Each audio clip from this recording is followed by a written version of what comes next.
না, না, সত্যি কথা বলতে অনেক বছর পর বন্ধুদের সাথে দেখা হলে ঠিক এরকমই হয়। এরা অনেক খাবার অর্ডার দিয়েছিল। আমি তো নিজের মতো যেহেতু আমি খাবার খেতে ভালোবাসি আর দেখাতেও ভালোবাসি, সেই কারণে আমি চিকেন কোলাপুরিটাকে নিয়ে এরকম ওঠানামা করছিলাম।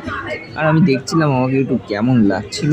আর এখানে নিয়ে নিয়েছিলাম কিন্তু আমরা তন্দুরি, সাথে চিকেন কোলাপুরি ছিল, সাথে চিলি চিকেন ছিল, আরও বিভিন্ন ধরনের আইটেম ছিল। এটা কিন্তু ছিল ম্যাগি পাঞ্জাব, যেটা হচ্ছে সিটি সেন্টার 2 এর ঠিক সামনেই। আর আমার খাবারগুলো দেখে কিন্তু বেশ লোভ লাগছিল। সামনে কিন্তু আমরা কাবাবও নিয়ে নিয়েছিলাম, যেটা হচ্ছে অমৃতসরি কাবাব। বেশ কিন্তু সুন্দর ছিল খেতে।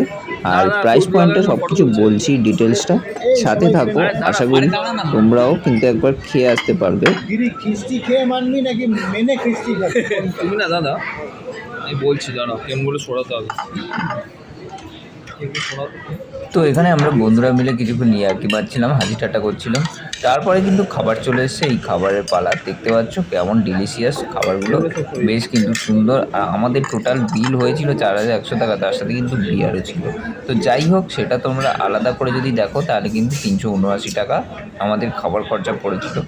আর খাবারটা দেখো বেশ কিন্তু সুন্দর লাগছে। এরকম তান্দুরি রুটি পেয়ে যাবে, তার সাথে এরকম ধনে পাতার চাটনি দিয়ে দিচ্ছিলো, তার সাথে এরকম কোলাপুরি চিকেন দিয়ে ও হো হো, মানে দশমীটা আমার জাস্ট দারুণ কেটেছে, মানে অসাধারণ কেটেছে।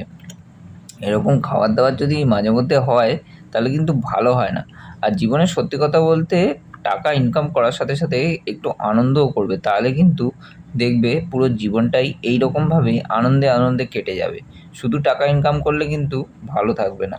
সুস্থ থাকো, ভালো থেকো, আজকের মতো বাই।